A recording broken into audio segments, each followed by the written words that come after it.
예수를 죽은 자 가운데서 살리신 이의 영이 너희 안에 거하시면 그리스도 예수를 죽은 자 가운데서 살리신 이가 너희 안에 거하시는 그의 영으로 말미암아 너희 죽을 몸도 살리시리라. 아멘. 네, 우리가 이 구약 성경에 보면요, 하나님의 성령이 임하시는데, 성령이 임하실 때 임하시는 거는 이제 그 온 백성 중에 그 특별한 사람 한두 사람에게만 임하십니다. 그래서 그 백성 한 사람 한 사람에게 성령이 임하신 일이 없고요, 그냥 특별한 어떤 선지자, 하나님의 선택받은 어떤 하나님의 종에게 성령이 임하셔서, 그래서 그가 백성에게 하나님 말씀도 전해주고, 그리고 어두운 그 밤길에 등을 비춰가지고 그 백성이 갈 길을 비춰줬던 것입니다. 그래서 성령이 임하신 선지자는 그 백성 중에 가장 귀한 사람이에요. 왜냐하면 하나님의 그 은혜를 전해주는 사람이기 때문에, 그리고 하나님의 뜻을 전해주는 사람이기 때문에 가장 귀한 사람인데, 이스라엘 역사 속에 하나님의 선지자가 끊긴 적이 없습니다. 계속해서 하나님께서 사람을 선택하셔서 성령을 주시고, 또 선택해서 성령 주시고, 또 선택해서 성령 주시고, 그 백성을 인도하셨던 것입니다. 근데 요엘이라고 하는 선지자가 나타나가지고요, 뭐라고 말하냐면, 어느 날이 되면, 때가 이르리라, 때가 이르면 모든 육체에게 성령을 부어주리라.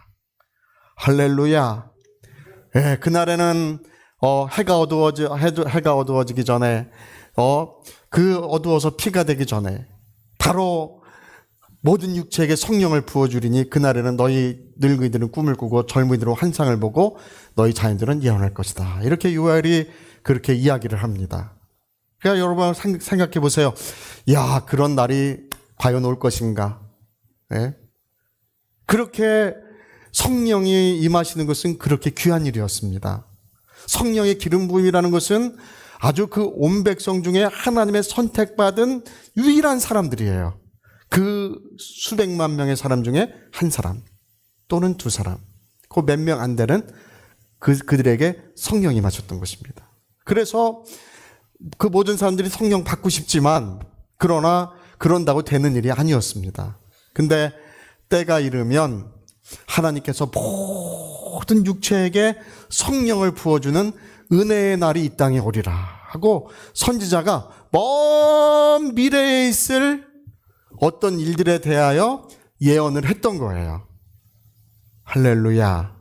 네, 여러분, 예수님 하늘 보좌에 오르실 때 뭐라고 말씀하십니까? 저 하늘 보좌에 오르실 때 이제 바로 몇 날이 못 되어 성령이 너에게 오시리라. 네. 모든 믿는 자들에게 하나님의 성령이 오시리라. 네. 할렐루야. 그래서요, 지금 이런 은혜의 시대가 열어진 지가 2000년 됐습니다. 주께서 십자가에 피 흘리시고, 예수님 십자가에 피 흘릴 때 어떤 일이 있었습니까? 휘장이 위로부터 아래로 확 그걸 찢어져 버려요. 휘장이 그게 천이 얼마나 두꺼운지 아십니까? 그건 뭐 황소 몇 마리도 그거 찢어지지 않습니다. 그런 엄청나게 튼튼한 휘장을 거기다 세워놓고 있는데, 휘장이 위로부터 아래로 찢어졌다는 것은 뭐냐 하면 이제 하늘의 문이 열어졌다는 것입니다. 우리 모든 영혼을 향하여 마치 예수께서 세례를 받으시고 물에서 올라올 때 하늘이 활짝 열어지고 성령이 그분에게 임하셨던 것처럼, 십자가에 피 흘려 죽으실 때 하늘이 열어지는 증거로서 휘장이 확 갈라지고 말았던 거예요. 할렐루야. 그래서 휘장이 갈라진 그때로부터 이제 모든 믿는 자들에게 하나님의 약속하신 성령이 지금 임재하고 계십니다. 오늘 우리 인생들의 소망이 어디 있습니까? 인생들의 어떤 꿈과 비전이 어디 있습니까? 지금 이 세상이 점점 밝아져가고 점점 좋아져가고 낙원같이 점점 그렇게 발전돼 가고 있습니까? 지금 더 위험해져 가고 있습니다. 엊그저께 노벨상 받은 어떤 학자가, 물리학자가 AI 인공지능이 앞으로 위험하고 앞으로 50년 이내, 30년에서 50년 이내에 인류가 멸망할 수도 있다는 그런 아주 그런 극단적인 이야기를 합니다. 어떤 종류도 지금 구글이라고 하는 곳에서 양자 컴퓨터를 만들었어요. 양자 컴퓨터가 그게 이제 AI랑 만나면 인간은요, 그냥 어린 아기에 불과합니다. 인간의 지능은 그냥 어린 아기에 불과합니다. 그래서 원래는 인공지능이라는 게 사람은요, 계산이 느리고 숫자 계산이 느리고 컴퓨터는 원래 숫자 계산이 빨라요. 옛날에 벌써 우리 어릴 때 전자계산기 같은 거 나왔지 않습니까?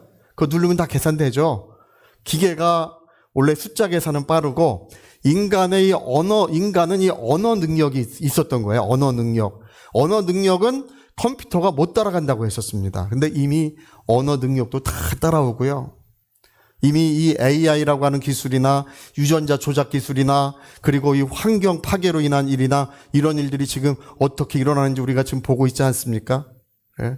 이번에 우리 코로나 시대를 우리가 몇 년 동안 겪었는데 그것도 보면은 지나면 잊혀져요. 그냥 지나니까 또 괜찮은 것 같아.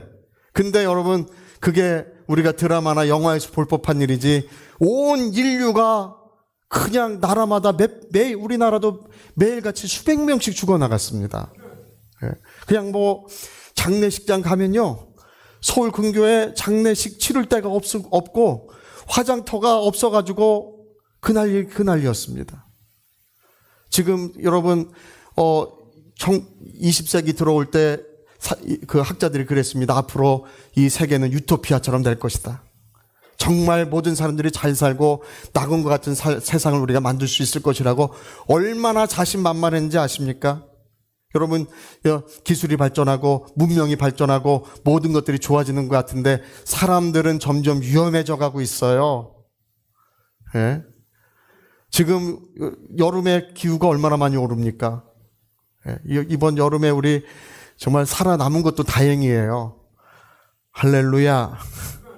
그렇게 뜨겁고 그렇게 힘겹고 그렇게 어려워지고 있습니다. 여러분 우리가 이 세상에 소망은 예수님밖에 없습니다. 아니 물질 많이 가지면 뭐 할 것입니까?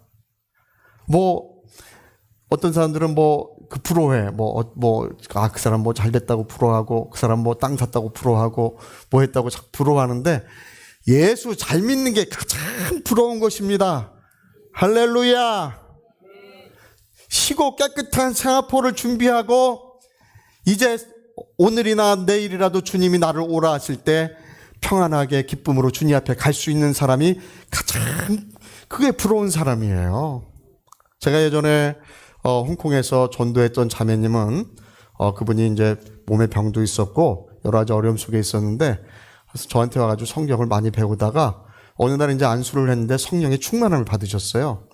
그래가지고 어찌나 충만한지 저는 그렇게 충만함을 받은 분이 몇 분 보지를 못했어요. 근데 나중에 인도 선교를 가셨는데 여성이에요. 여성인데 교회를 그분이 인도하는 교회 좀 말이 좀 인도하는 교회가 한 500교회 정도 됩니다. 인도에서. 그래서 저를 항상 스승님이라고 불러요. 스승님. 만나면 스승님이라고 불러요. 저보다 나이가 좀 많으세요. 네, 그래도 항상 그렇게 불러요. 근데 그분이 그 전에 와가지고 둘이 앉아가지고 1시간 반 동안이나 인도 가서 고생한 이야기를 합니다. 정말 한국 사람이 거기 가서 살기가 얼마나 어려운지. 또 물이 달라가지고 이 피부병이요 나가지고 몇 년을 고생했다는 것입니다. 그 몇 년 고생하고 주님 앞에 기도하고 또 기도하는데 어느 날 아침에 눈을 뜨고 보니까 흉악한 귀신이 있어가지고 나사렛 예수님으로 떠나가라고 하니까 떠나고 나서 그 다음부터는 이 피부병이 없어졌대요. 근데 저는 고생한 이야기 들으면서요 그게 참 부러워요. 주님을 위하여 고생하고 주님을 위하여 수고하고 주님을 위하여 그렇게 일하는 그 모습이 참 부럽습니다. 할렐루야. 그럼 우리가 앉아도 시간은 가고 누워도 시간은 가고 어떤 일을 해도 시간은 가고 있습니다. 지나간 시간 우리가 영원히 다시 되돌릴 수 없습니다. 가장 부러운 사람은 주님을 위하여 사는 사람이에요. 여러분 육신의 정욕도 지나갑니다. 안목의 정욕도 지나갑니다. 이생의 자랑도 다 지나갑니다. 그 자랑하면 뭐 할 겁니까? 어떤 분 그래요. 그 기억력이 별로 좋지도 않은 분이 아드님 자동차 산 거를 다 외워. 우리 아들 자동차 뭐 4개가 있대. 뭐 아우디, 뭐 벤츠, 뭐 이거 외워요. 외워 갖고 다니셔. 근데 그거 자랑하면 뭐 할 거예요? 예? 도대체 뭐 하겠다. 우리 그리스도인들은 저 영원하신 하나님과 그분이 주신 은혜를 자랑합니다. 그리고 우리가 이 땅에서 세상을 떠날 때 저 하늘 창고에 나의 보화가 있느냐 하는 것입니다. 저 하늘 창고에 내가 쌓아놓은 영원한 나의 보화가 있느냐 하는 것입니다. 저는 제 평생에 소원하는 것은 나의 모든 보화를 하늘에 옮기는 것입니다. 정말 주님이 오실 때까지 우리는 자기 힘을 다 하고 자기 생명을 다 하려고 해야 합니다. 할렐루야. 근데 지금 사람들은 이 세상 소망 두고 있다 이게요. 우리가 지난 1년을 보냈습니다. 1년을 보냈는데 지금 하나님의 은혜가 얼마나 큽니까? 하나님께서 우리 얼마나 사랑해 주셨습니까? 우리가요 지금 신앙생활 하는데 지금 우리는 세상에 마음 두지 마시고 정말 우리 하나님께 마음 두시고 희고 깨끗한 사역을 준비하셔야 될 줄로 믿습니다. 또 지금 하나님의 성령을 주신다고 하는 이 약속이 얼마나 귀중한 약속이십니까? 제가요 이렇게 볼 때 늘 제가 답답하게 생각하고 안타깝게 생각하는 중에 하나는 여러분 예수님은요 예수님의 3대 은혜가 있어요. 3대 은혜. 첫 번째가 뭐냐 하면 저가 가난하게 되심으로 우리를 부유하게 하신 것이 첫 번째 은혜예요. 할렐루야. 그가 가난하게 되심으로 뭐를 하셨다고요? 우리를 부유케 하셨어요. 그리고 두 번째 은혜는 저가 채찍에 맞음으로 우리를 치료하셨습니다. 저가 채찍에 맞으심으로 뭐 하셨다고요? 치료하셨어요. 그리고 세 번째는 저가 십자가에 피 흘리심으로써 우리의 모든 죄를 용서해 주셨습니다. 대속해 주셨다고 되어 있는데 이게 예수님이 이 땅에 오셔서 주신 3대 은혜예요. 자, 예수님의 3대 은혜 이렇게 말해볼까요? 예수님의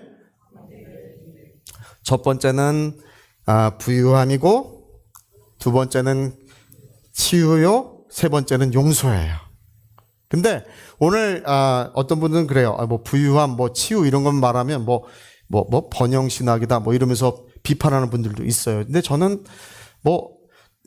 그런 비판하는 분들 많이 봤어요. 예, 뭐 십자가 고난만 중요하지 뭐 그렇게 뭐 치유나 부유나 이런 것들은 이제 뭐 그렇게 중요한 것이 아니다. 그 번영신학이고 잘못된 신학이다. 뭐 이렇게 주장하시는데 저는 그렇게 믿지 않습니다. 여러분, 주가 가난하게 되심으로 우리를 부유케 하신 것입니다. 그래서 저는 아주 목숨 다 할 때까지 저는 그렇게 믿어요. 할렐루야. 정말 하나님의 부유가 교회 안에 넘쳐야 할 줄로 믿습니다. 모든 어렵고 힘겨웠던 인생들이 교회에 오면 하나님의 은혜가 그런 모든 쇠사슬을 끊고 부유함의 역사가 그 10년과 가정에 넘쳐야 할 줄로 믿습니다. 할렐루야. 저는 믿어요. 저는 누가 그분이 믿든 안 믿든 어떤 분 그래 제가 이렇게 얘기하다 보니까 우리는요 부동산을 해서요 그런 은혜는 우리는 그렇게 필요치 않습니다 그래요. 그래도 저는 그렇지 않아. 저는 믿어. 할렐루야. 저는 죽을 때까지 믿을 거예요. 치료 어떤 목사님 그러시더라고요. 어떤 분은 또 치료는 예수님 시대에 끝난 거라 그러더라고요. 그건 메시아의 증표지, 메시아의 증표로 치료를 나타낸 것이지, 이제 치료는 사도시대에 끝난 것이다. 이렇게 주장하십니다. 예수님이 채찍에 맞음으로 우리가 나음을 입었다는 것이 사도시대에 끝났다는 성경 구절이 어디 있습니까? 여러분, 오늘도 하나님의 치유가 이루어지고 있는 줄로 믿습니다. 저가 채찍에 맞음으로 너희는 나음을 입었도다. 할렐루야. 그래서 교회는 주님의 치료의 능력이 넘치셔야 합니다. 우리 다 같이 마음을 같이 해서 기도해야 될 줄로 믿습니다. 인도네시아의 그 티모로 섬에서는요, 그 병원의 그 의사와 간호사들이 병든 자들을 위해서 기도하기 시작했을 때 주님의 치유의 능력이 얼마나 많아졌는지 병원에 환자가 없어요. 할렐루야! 얼마나 주님의 치유의 능력이 넘쳤는지. 예? 우리 마음을 같이 해서 우리 모두 함께 기도해야 될 줄로 믿습니다.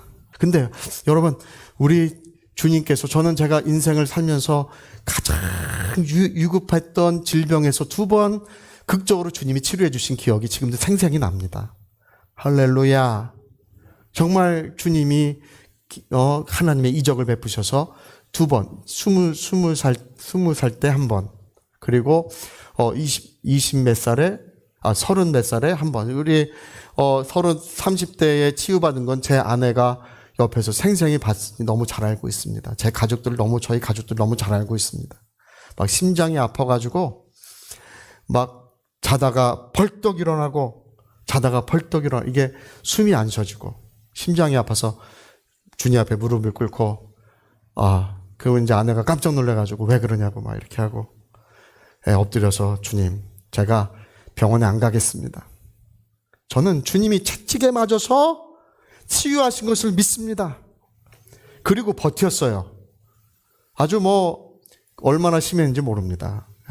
이러다 세상 떠나겠구나 생각해도 주가 채찍에 맞음으로 우리는 나음을 입었도다. 저는 믿습니다.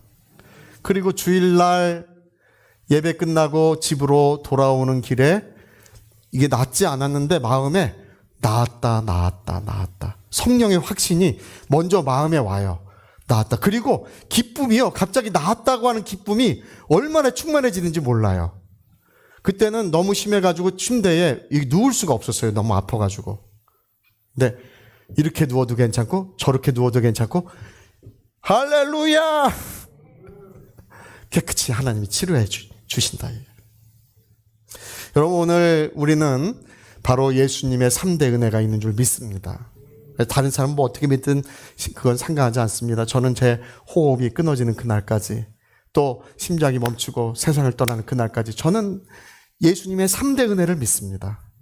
우리를 부유케 해주실 것이고, 우리를 치유해 주실 것이고, 우리를 용서해 주시는 그 은혜를 저는 믿습니다.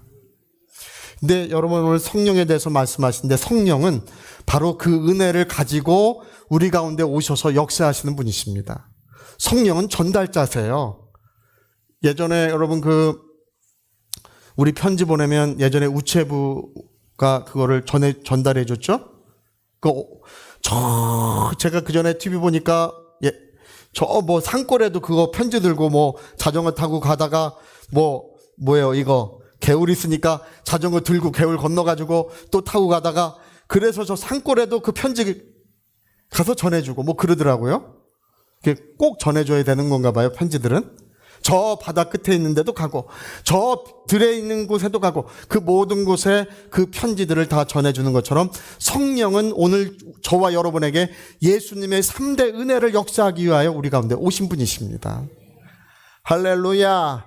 그래서 성령이 나에게 오셔서 역사해 주셔야 바로 성령의 역사하심 속에 우리가 하나님의 사랑과 은혜를 마음껏 누리게 되어 있습니다. 성령은 그냥 자기가 마음대로 역사하시는 분이 아니셔요. 그냥 임의로 역사하시는 분이 아니시고, 그 예수님의 은혜를 가지고, 우체부가 그 편지를 가지고 와서 그 편지를 전달해 주는 것처럼 예수님의 은혜를 가지고 오셔서 그 예수님의 은혜를 가지고 우리에게 역사하시는 분이십니다. 할렐루야. 그거 가지고 오셔서 그걸 전달하시고 역사하시는 분이십니다. 그래서 오늘 여러분, 성령의 역사가 예수 그리스도의 그 역사로 우리에게 나타나고 있습니다. 저는 제 소망은 뭐냐면, 우리 2025년에는 성령 충만한 교회, 성령이 역사하시는 교회가 되기를 진정 소망하고 있습니다. 할렐루야. 여러분, 오늘 제가 한 가지만 꼭 말씀드리고 싶은 것이 뭐냐면, 여러분, 성령의 충만함을 좀 받으셔야 합니다. 예전에는 성령 충만 받기 위해서 그렇게 사모하고 그렇게 열심히 있고 그렇게 참 애쓰고 했는데, 지금 성령 충만에 대한 사모함이 점점 줄어가고 있어요. 사람들이 광산을 캐서 그 금을 찾으려고 광산을 캡니다. 그 산을 뚫고 깊은 곳까지 가서 금맥을 찾으면 얼마나 기뻐합니까? 또 석유를 찾기 위해서 가가지고 얼마나 노력한지 모릅니다. 그러다 석유가 솟아오르면 얼마나 기뻐합니까? 여러분, 근데 성령에 대해서 하나님 뭐라고 말씀하셨냐면 사모하는 모든 자에게 성령을 주시리라. 할렐루야. 사모하는 모든 자에게 성령을 주시리라. 자, 우리 한번 읽어봅시다. 우리 누가복음 11장 9절에서 11절까지. 자, 우리 그냥 앞에 띄워줬으니까요. 내가 또 너희에게 이르노니 구하라 그러면 너희에게 주실 것이요, 찾으라 그러면 찾아낼 것이요, 문을 두드리라 그러면 너희에게, 구하라 그러면 어떻게 된다고요? 잠깐만요. 구하라 그러면 너희에게 주실 것이요, 찾으면 어떻게 된다고요? 찾을 것이요, 두드리면 어떻게 된다고요? 열려. 네, 자, 또 넘겨보세요. 근데 여기 11절이 되게 중요해요. 구하는 이마다, 찾는 이에게, 두드리는 이에게. 여러분, 찾는 모든 사람, 두드리는 모든 사람, 구하는 모든 사람에게 주신다고 했어요. 할렐루야. 그러면서 말씀하시기를 너희 아버지가 생선을 달라 하면 생선 대신에 뱀을 주며, 또 넘겨보세요. 알을 달라고 하는데 또 정갈을 줄 아버지가 누가 있겠느냐. 하물며 하늘에게. 자, 13절 시작. 너희가 악할지라도 좋은 것을 자식에게 줄 줄 알거든 하물며 너희 하늘 아버지께서 구하는 자에게 성령을 주시지 않겠느냐. 오늘 예수님의 이 말씀의 의미는 사모하는 모든 자에게 주신다는 뜻입니다. 근데 하나님은 사람을 외모로 보시는 법이 없어요. 하나님은 사람을 뭐를 보시냐면 그 중심을 보세요. 그 마음을 보셔요. 그 마음에 사모함이 있는지를 보시겠다는 것입니다. 여러분, 우리 모두가 우리가 금보다 은보다 세상의 어떤 것보다 성령 충만함을 사모하시기를 예수 이름으로 부탁드립니다. 성령 충만함을 받으셔야 합니다. 그래야 우리가 살아나는 거예요. 그래야 우리 자손들도 살아나는 것입니다. 예수를 죽은 자 가운데 살리신 성령이, 예수님을 누가 살리셨다고요? 하나님께서 예수님을, 성령이 살리셨어요. 예수님을 누가 살리셨다고요? 자, 크게 성령. 자, 예수님을 누가 살리셨다고요? 성령. 자, 다시. 예수님을 누가 살리셨다고요? 그 성령이 너희 안에 거하시면 너희도 살리시리라. 이렇게 되어 있습니다. 예수님을 죽은 자 가운데 살리신 성령이 너희 안에 거하시면 너희도 다 살아난다는 것입니다. 여러분, 영혼도 살아나고 가정도 살아나고 우리 자손들도 다 살아나는 것은 예수님을 죽은 자 가운데 살리신 그 성령이 우리에게 역사하시면 그 모든 것을 살리시는 그런 은혜가 이루어지기 시작하는 것입니다. 가물은 땅에 비가 한 방울도 오지 않습니다. 그 가물은 땅은 비가 오기를 간절히 기다립니다. 여러분, 비는 누가 주시는 것입니까? 하나님이 주시는 거예요. 하늘로부터 하늘의 문을 열고 이슬 같은 그 보배로운 비를 온 땅에 내려주시듯이 오늘 가물은 땅 위에 하나님의 성령이 임하셔야 될 줄로 믿습니다. 우리의 심령 위에, 우리의 가정 위에, 우리의 자손들 위에 그 가물은 모든 곳에 하늘의 보배로운 비가 내려오는 것처럼 우리 모두에게 성령이 임하시고 성령 역사가 충만하게 이루어질 줄로 믿습니다. 할렐루야. 자, 우리 같이 한번 기도하시겠습니다. 우리 한번 기도하실 때 구하는 자마다 주실 것이다. 찾는 자마다 찾을 것이다. 두드리는 자, 그 모든 자들에게 하나님은 열어주시겠다고 약속하셨습니다. 악한 자라도 자식에게 좋은 걸 줄 줄 알거든 하물며 살아계신 너희 아버지께서 구하는 자에게 성령을 주지 않겠느냐, 이렇게 말씀하셨습니다. 오늘 우리 마음에 정말 물질보다 사모할 것이 무엇인가? 이 세상에 있는 어떤 것보다 사모할 것은 하나님이 약속하신 것을 사모해야 될 것입니다. 하나님, 나와 내 가정을 도와주시옵소서. 우리는 주 예수 은혜를 가져오시는 성령을 환영합니다. 주 예수 은혜로 오늘도 역사하시는 성령을 환영합니다. 역사하여 주시옵소서. 통성으로 기도하시겠습니다.